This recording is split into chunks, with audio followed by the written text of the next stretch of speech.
Welcome back, everybody. It was a very busy day for all things Georgia athletics, starting with Pro Day on Wednesday. We had it in Athens, and there were a lot of people there to watch those guys work out, including a longtime friend of mine. He is the senior writer for 24/7 Sports, covering all things Georgia, football, basketball, you name it. It is Benjamin Walk. Benjamin, Ben, whatever you want me to call you. I'm so glad that you're on the show for the first time. Welcome.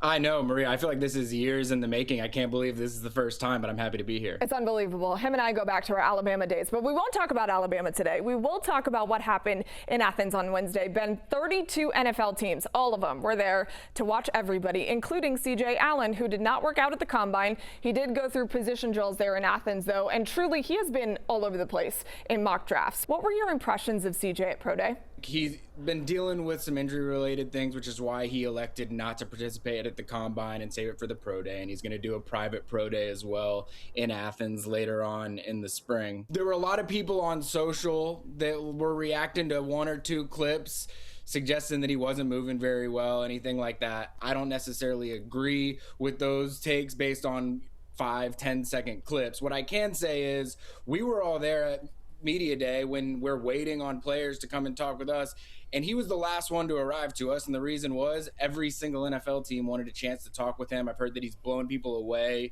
in those meetings, and I think ultimately they know what they're getting on the field and what that he is bringing from a knowledge standpoint into any locker room that he joins. I think is going to be his difference maker.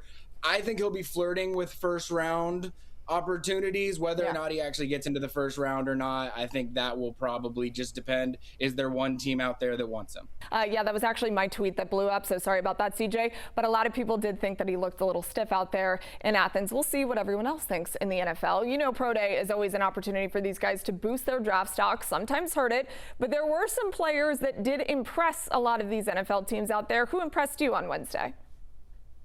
Well, Oscar Delp was the one guy, and we heard from him. He didn't go as far to say that he was angry about how things played out at the NFL Combine, but you could tell he was a little peeved that he didn't have the opportunity to show what he could do when he went out to Indianapolis. And so for him, Pro Day was huge because he needed to prove to these NFL teams, my foot's not an issue. I can jump. I can run. I do look natural catching the football. And he checked all of those boxes. I mean, he was the best vertical leap of anybody that was there on that Pro Day, 38.5 inches. He only ends up running one 40-yard dash, which typically guys are running two, but he runs so well in that first run, 4.47. He says, I don't need to do another one. I was standing around a couple NFL scouts as that was happening, and they all exchanged some looks saying, all right, we've got something here. And so it was a big day for him, I think, to quell any of the injury concerns, but also just show to some of these NFL guys, like, I'm a freak athlete. Like, I can do some of these things, and sometimes that gets lost in the shuffle at Georgia because there's so many freak athletes. But he had a really, really good day at Pro Day. Man, for a guy as big as he is, he moves so efficiently, and I think that that's attractive to a lot of NFL teams. We keep talking about the first round. How many of these Georgia guys do you think actually have a chance at going in the first round?